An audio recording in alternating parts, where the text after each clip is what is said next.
Video kali ini akan membahas penilaian sumatif akhir semester genap kelas 8 tahun 2023-2024. Kita mulai dari soal pilihan ganda yang pertama. Perhatikan pernyataan berikut. 1. Gerak ayunan bandul. 2. Pohon tertiup angin. 3. Senar gitar dipetik. 4. Gerak air sungai. Pernyataan yang termasuk benda bergetar ditunjukkan nomor titik-titik. Ingat bahwa getaran merupakan gerak bolak-balik benda melewati suatu titik setimbang. Dari definisi ini, maka pernyataan yang termasuk getaran adalah nomor 1 dan nomor 3. Jawabannya adalah B. Soal selanjutnya, soal nomor 2. Rahma beserta temannya melakukan percobaan getaran bandul sederhana. Pada percobaan tersebut menghasilkan data percobaan yang kemudian dicatat pada tabel seperti terlihat berikut ini. Data yang dicatat adalah waktu dan jumlah getaran. Berdasarkan informasi pada hasil percobaan di atas, besarnya frekuensi dan periode bandul berturut-turut adalah dari data waktu dan jumlah getaran, kita bisa menghitung frekuensi dan periodenya. Ingat rumus frekuensi adalah F sama dengan N dibagi T, dengan N adalah jumlah getaran, T adalah waktu. Di sini kita bisa menggunakan salah satu data. Misalnya kita akan menggunakan data yang kedua ya, yang tidak ada desimal koma-komanya agar kita menghitungnya lebih mudah. Kita gunakan data yang kedua dengan jumlah getarannya adalah 5. Maka di sini N-nya 5, kemudian T-nya adalah 10. 5 dibagi 10. Caranya 5 bagi 1 adalah 5. Kemudian karena ada 1 0, maka ada satu angka di belakang koma. Sehingga jawabannya adalah 0,5 atau setengah Hertz. Jadi frekuensinya adalah 0,5 Hertz. Kemudian kita hitung periodenya dengan T sama dengan T dibagi N. Masih kita gunakan data yang kedua di sini ya. T-nya adalah 10, N-nya adalah 5. Tinggal kebalikan dari frekuensi tadi. 10 bagi 5 adalah 2. Untuk satuan periode adalah sekon. Jadi jawabannya 0,5 Hz dan 2 sekon, atau jawabannya adalah B. Soal selanjutnya, soal nomor 3. Perhatikan gambar. Di sini gambarnya adalah beberapa bandul yang panjang talinya berbeda-beda, ada yang sama. Berdasarkan gambar di atas, dua bandul yang mengalami resonansi adalah, ingat, resonansi adalah peristiwa ikut bergetarnya suatu benda karena ada benda lain di sekitarnya yang bergetar, dan getarannya di situ frekuensi alaminya sama dengan benda yang akan ikut bergetar. Nah, frekuensi getaran ayunan bandul itu dipengaruhi oleh panjang tali. Jadi, untuk beresonansi, frekuensinya sama, harus sama juga panjang talinya. Dari gambar ini, panjang tali yang sama adalah bandul nomor 2 dan nomor 4. Nah, jadi jawabannya adalah C. 2 dan 4 karena memiliki frekuensi yang sama. Kita lanjutkan nomor 4. Perhatikan gambar berikut. Di sini ada gambar ilustrasi gelombang transversal. Ingat ya. Berikut beberapa pernyataan yang mungkin berkaitan dengan gambar di atas. Ada 5 pernyataan di sini. Pernyataan yang sesuai dengan gambar tersebut ditunjukkan oleh nomor. Mari kita analisis satu persatu. Pernyataan pertama, jumlah gelombang 3 gelombang. Apakah betul? Ingat bahwa satu gelombang adalah satu bukit ditambah satu lembah. Itu adalah satu gelombang.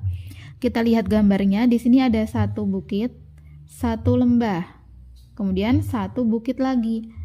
Berarti di sini tidak mencapai 3 gelombang, hanya ada 1,5 gelombang. Maka pernyataan nomor 1 salah. Kemudian kita lihat pernyataan kedua.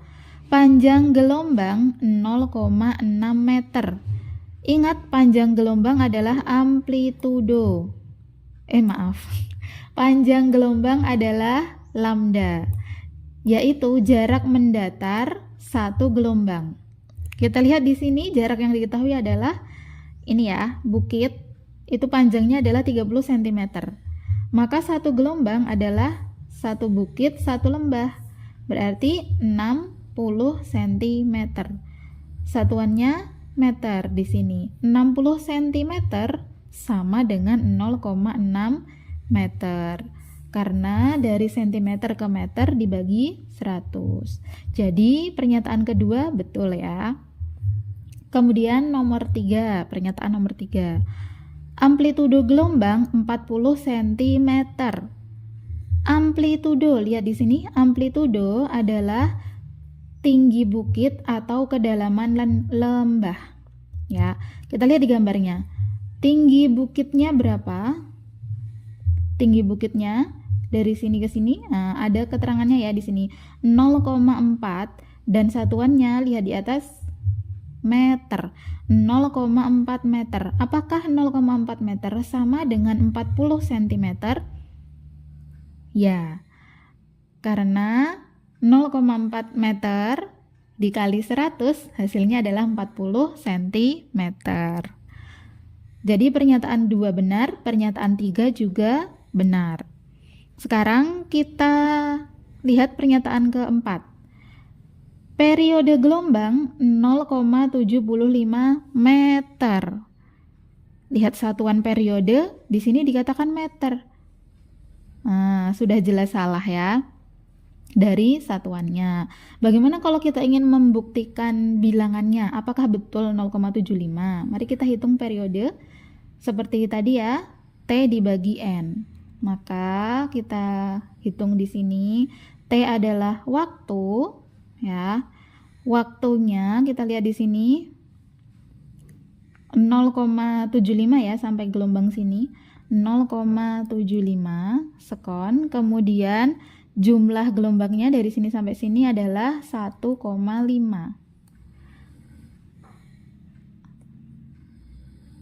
Maka ini jawabannya bukan 0,75 meter.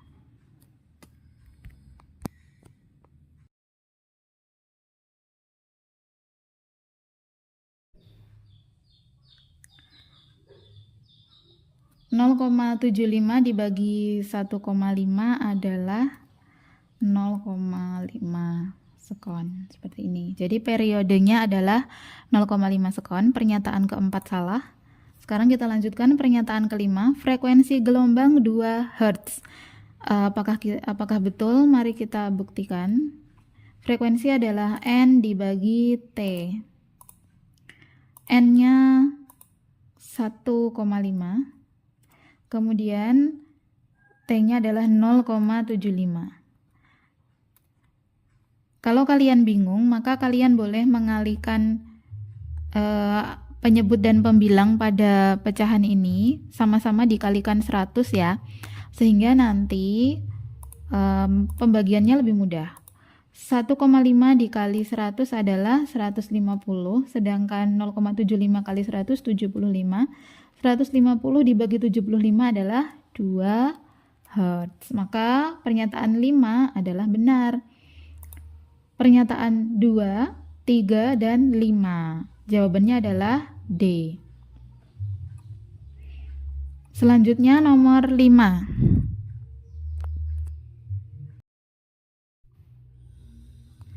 Nomor 5. Bunyi adalah energi gelombang yang berasal dari sumber bunyi, yaitu benda yang bergetar. Bunyi termasuk gelombang titik-titik. Nah, di sini ada beberapa jenis gelombang ya. Ada gelombang transversal, ada mekanik, ada longitudinal, dan ada elektromagnetik.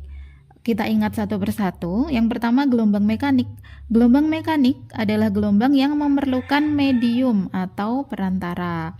Kemudian gelombang elektromagnetik adalah kebalikan dari gelombang mekanik, tidak memerlukan medium atau perantara. Gelombang transversal adalah gelombang yang arah getarnya tegak lurus dengan arah rambat. Misalnya bergetarnya atas bawah atau naik turun. Arah rambatnya adalah kanan kiri. Nah, di sini akan membentuk sudut 90 derajat atau tegak lurus. Kemudian ada gelombang longitudinal, yaitu arah getarnya sejajar dengan arah rambat. Jadi ketika bergetar ke kanan, kemudian merambatnya juga ke kanan. Nah, seperti itu. Untuk gelombang bunyi termasuk pada gelombang.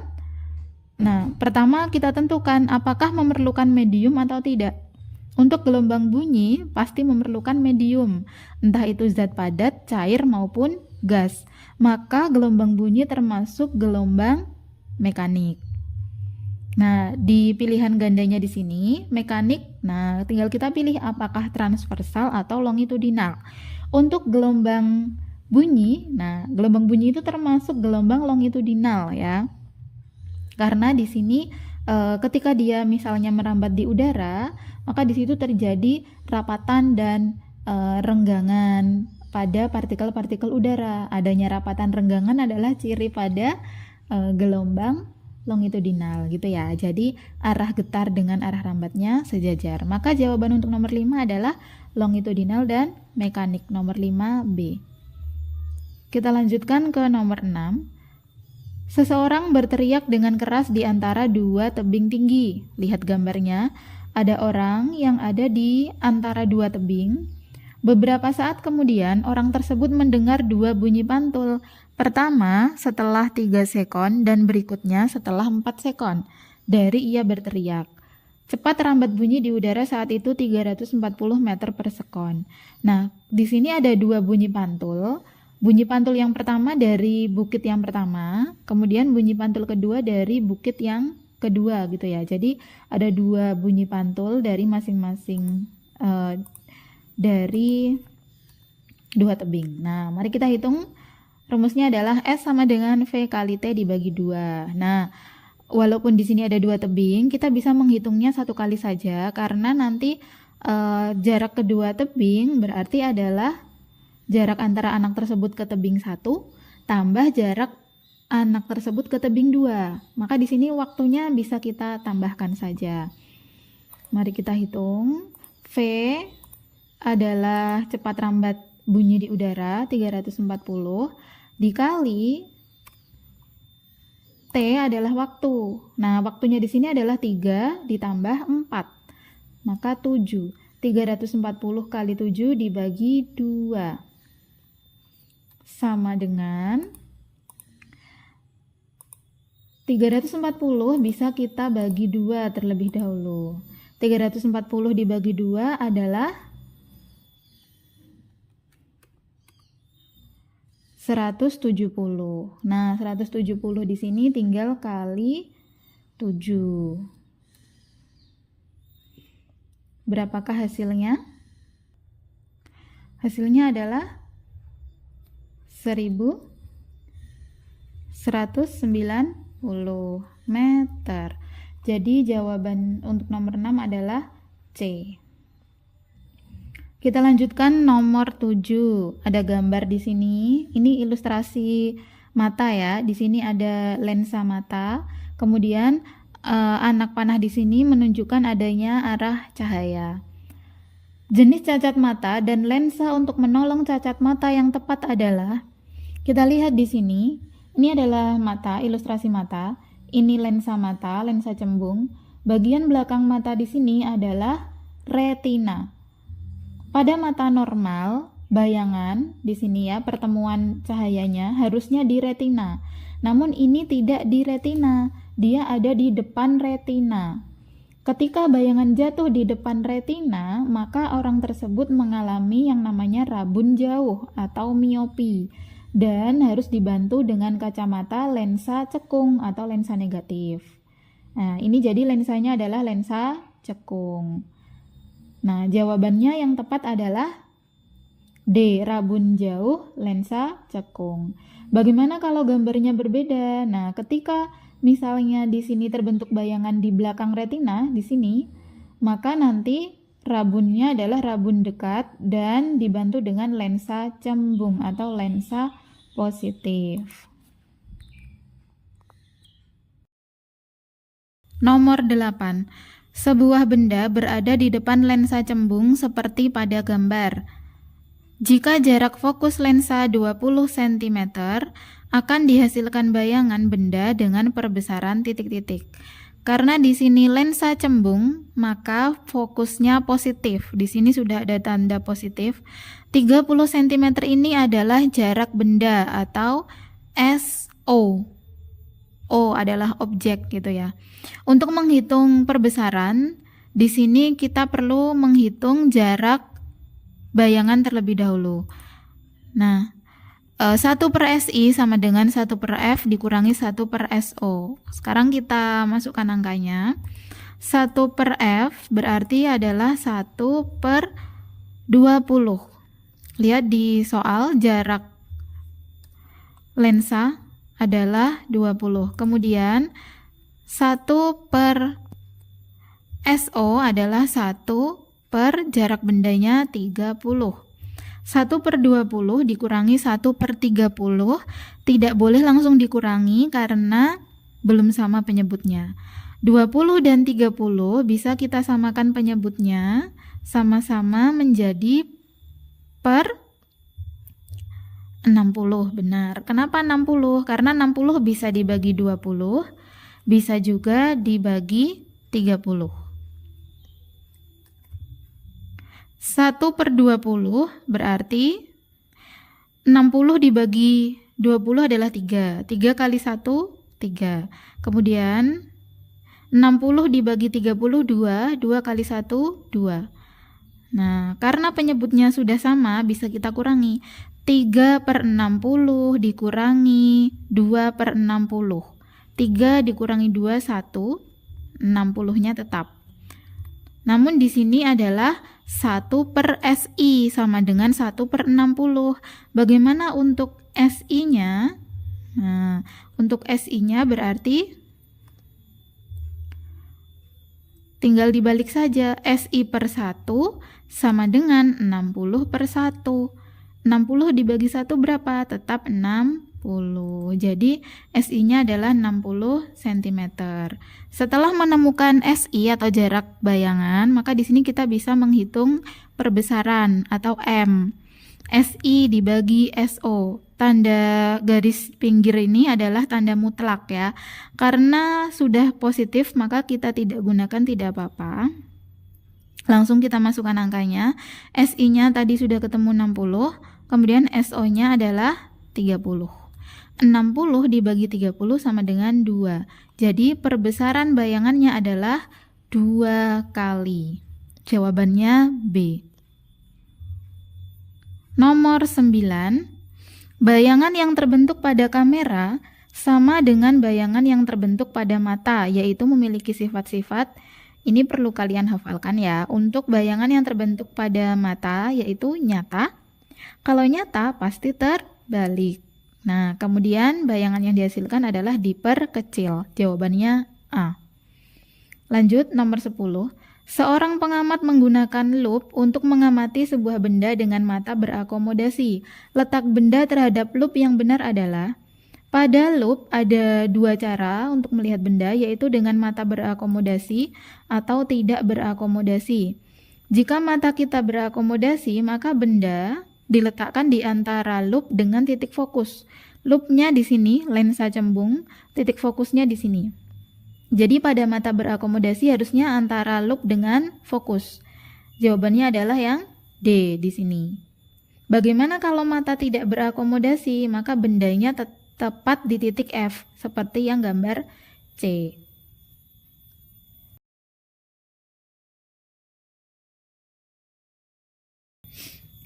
Selanjutnya kita langsung ke uraian yang di sini membahas tentang bab yang sama, getaran, gelombang, dan cahaya.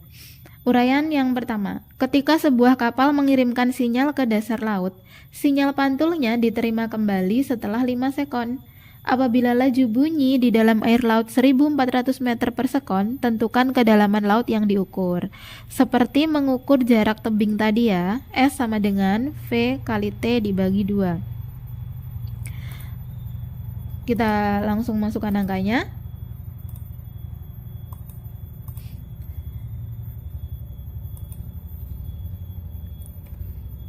V-nya kecepatan 1400, kecepatan gelombangnya, kemudian 1400 kali waktu pantulnya adalah 5 dan dibagi 2. 1400 bisa dibagi 2 yaitu 700, kemudian 700 dikali 5 hasilnya adalah 3500 meter. Maka kedalaman laut yang diukur adalah 3500 meter. Lanjut soal nomor 2. Seorang anak memiliki titik jauh 80 cm. Agar anak tersebut dapat melihat benda dengan normal, maka A. Kacamata berlensa apa yang harus dipakai? B. Berapa kekuatan lensanya? Kita lihat dulu di sini titik jauhnya terbatas pada 80 cm. Kalau pada orang normal, titik jauh itu adalah tidak terhingga gitu ya, tidak terbatas. Namun dia memiliki titik jauh yang terbatas, hanya 80 cm. Maka dia dikatakan sebagai rabun jauh atau miopi. Nah, tadi kita sudah bahas miopi bisa dibantu dengan kacamata lensa negatif atau lensa cekung. B. Berapa kekuatan lensanya? Nah, untuk lensa minus, gunakan rumus P sama dengan negatif 100 bagi PR. Jika lensa plus atau rabun dekat ya, kebalikan dari soal ini, maka P sama dengan 100 per SN dibagi 100, dikurangi 100 per PP. Kita gunakan rumus yang atas karena dia rabun jauh. Maka di sini sama dengan negatif 100 dibagi PR. PR adalah titik jauhnya tadi, 80. Sama dengan negatif